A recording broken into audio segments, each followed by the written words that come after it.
الفيلم بيبدأ على كوكب الفضة، والدكتور روبوتنيك إجمان عالق هناك بقاله فترة. في وقته بيحاول يلاقي طريقة يرجع بيها للأرض، وجرب يعمل قهوة بالفطر بس فشل ذريع. بعد شوية بيحس إنه لقى الطريقة الصح عشان يرجع، وقدر يفتح بوابة لعالم تاني بيخرج منها 3 محاربين، بس بسرعة بيقعوا ضحية لأفخاخ روبوتنيك. بعد لحظات نيكلز إكيدنا بيطلع من البوابة وبيشوف إن روبوتنيك ماسك ريشة سونيك، فبيسأله جابها منين. روبوتنيك بيبتسم ويقول له إنه هيوريه في سياتل. سونيك بيحاول يكون بطل خارق وسمى نفسه العدالة الزرقاء. بيحاول يمنع سرقة شحنة لكنه بيخرج الأمور عن السيطرة. بيلقي كيس قنابل بعيد بس بيوقع واحدة في المجاري وبتنفجر مية في كل مكان. قبل ما الشحنة تخبط في الناس سونيك بسرعة بيفككها ويهرب قبل ما حد يتأذى. سونيك بيرجع بيته في جرين هيلز لسه عايش مع توم ومادي والكلب أوز. مادي بتفكره إنه وعد يروح رحلة صيد مع توم وهما في البحيرة.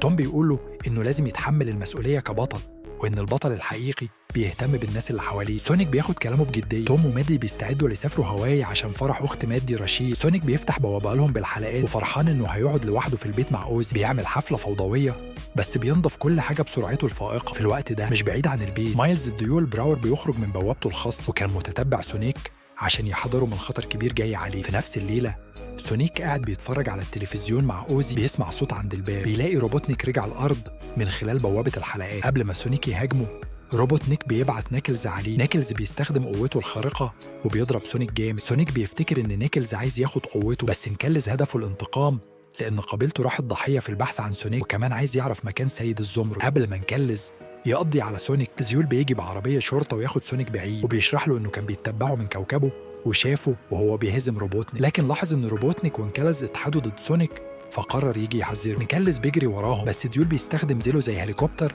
ويطير بسونيك بعيد. روبوتنيك بيساعد نيكلز ينهض وبيقترح عليه يتحالفوا عشان يلاقوا سيد الزمرد مع بعض ويخلصوا على سونيك. في الوقت ده العميل ستون بيشتغل كعامل في كافيه بس لسه وحشانه أيامه مع روبوتنيك. لما روبوتنيك بيتصل بيه بيقفل الكافيه وبيحتفل بعودة رئيسه. ستون بيكشف عن إبداعاته المخبأة وبيستخدمها لاستدعاء مركبة فضائية بتنزل مجموعة من طيارات روبوتنيك بدون طيار للأرض. روبوتنيك وانكلز بيوصلوا للمحل وستون بيساعدهم عشان يتبعوا سونيك. سونيك وديول بيروحوا بيت واد عشان يحاولوا يلاقوا طريقة للوصول لسيد الزمرد قبل روبوتنيك وانكلز. سونيك بيطلع على الخريطة اللي لونجيكلو سابها له، ولما بيلمس الرمز بيظهر هولوجرام منها وبتشرح إن سيد الزمرد عنده قوة تحويل الأفكار لطاقة وهو متخبي في مكان على الأرض. بتطمن سونيك إنها بتحبه وبتختفي. سونيك وديول بيفهموا إن البوصلة اللي هتساعدهم موجودة في سيبيريا، فبيفتح سونيك بوابة وبيقنع زيول يروح معاه. في هواي توم ومادي بيوصلوا الفرح وراشيل بتحذر توم إنها مش عايزة أي مشاكل. توم بيشوف رفاق راندال وبيتمنى لو كان لسونيك فريق زيهم. في سيبيريا سونيك وديول بيدخلوا حانة، وديول عن طريق الخطأ بيهين النادلة بالترجمة الغلط فبيقرروا يطردوهم. بس قبل ما يضربوهم ديول بيتحدى الراقص الرئيسي في معركة راقص. الراقص بيغني أغنية قديمة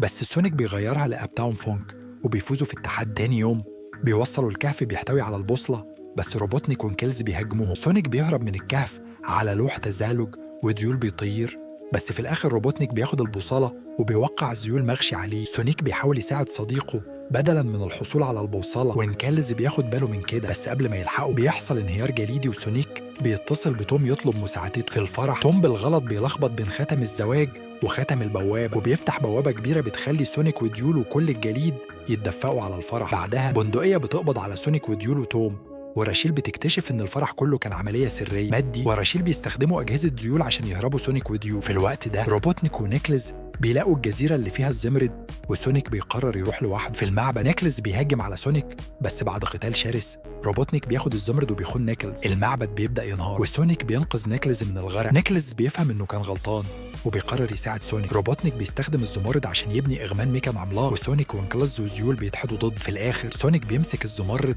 وبيتطور لسوبر سونيك وبيقضي على روبوتنيك. بعدها سونيك وانكلز وزيول بيكونوا فريق وبيحافظوا على الزمرد. في مشهد النهاية عملاء بندقية بيفتشوا الحطام بس ستون متخفي بينهم، والتريز بيكشف إن في تجربة سرية بقالها 50 سنة وبيظهر شادو الأنفذ من جراب سوباتو